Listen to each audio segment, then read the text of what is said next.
Perkenalkan, nama saya Dionysius Purnama Dewantara. Saya dari kelas D3 Sistem Informasi Angkatan 47 kelas 02. Di sini saya akan mempresentasikan analisis proposal bisnis EduGrow. Analisis proposal bisnis EduGrow ini adalah proposal bisnis Serena Tuntas. Baik, untuk yang pertama itu kelebihan EduGrow. Yang pertama itu EduGrow itu fokus pada pendidikan digital. EduGrow memiliki misi yang jelas untuk mengatasi tantangan dalam pendidikan, terutama dalam digitalisasi. Pendekatan ini sangat relevan dengan tren yang saat ini semakin mengandalkan teknologi dalam proses belajar mengajar. Lalu yang kedua itu platform interaktif dan terjangkau. Platform ini dirancang agar mudah diakses dan ramah pengguna, memberikan solusi yang tepat untuk kebutuhan pembelajaran jarak jauh. Lalu yang ketiga itu keunggulan inovasi. Pengguna AI untuk penilaian otomatis. Di sini AI digunakan untuk rekomendasi materi, lalu untuk sertifikasi dan juga penilaian. Dan ini sangat memudahkan untuk para siswa dan guru dalam proses pembelajaran. Lalu yang ketiga, yang keempat, itu ada strategi pemasaran yang jelas. EduGrow menggunakan strategi pemasaran berbasis multi-channel marketing. Yang ini sangatlah efektif untuk menjangkau audiens yang lebih luas. Lalu yang kelima, yaitu rencana pengembangan yang terstruktur.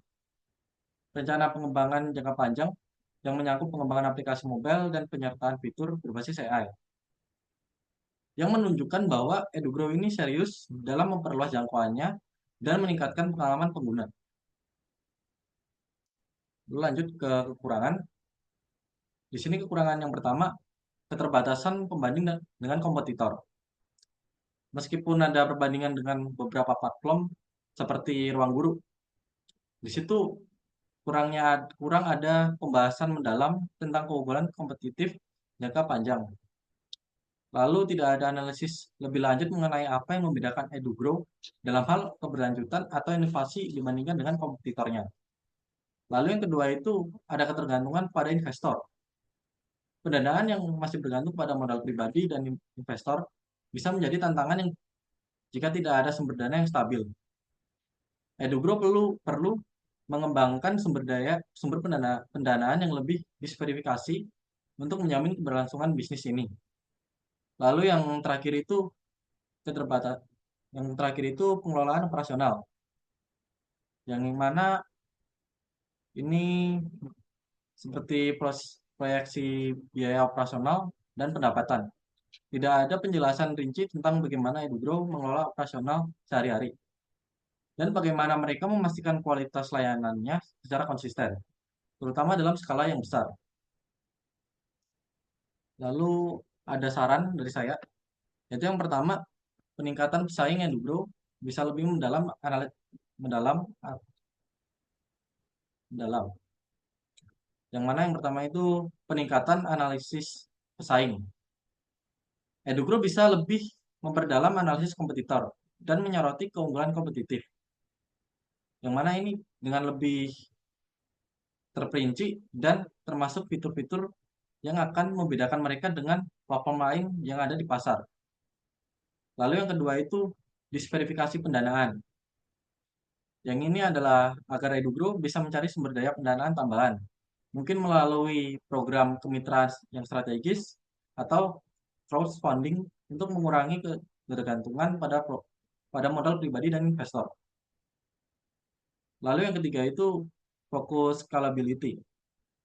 EduGrow di sini perlu menambah fokus dalam bagaimana platform ini bisa scalable, baik dalam hal pendanaan, pengelolaan data yang lebih besar, keberlangsungan operasional, maupun ekspansi ke berbagai daerah atau negara. Lalu yang keempat, peningkatan fitur analitik.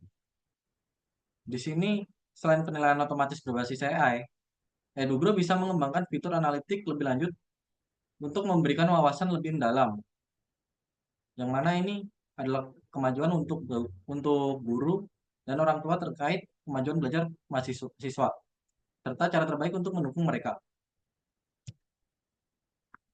Lalu kesimpulannya,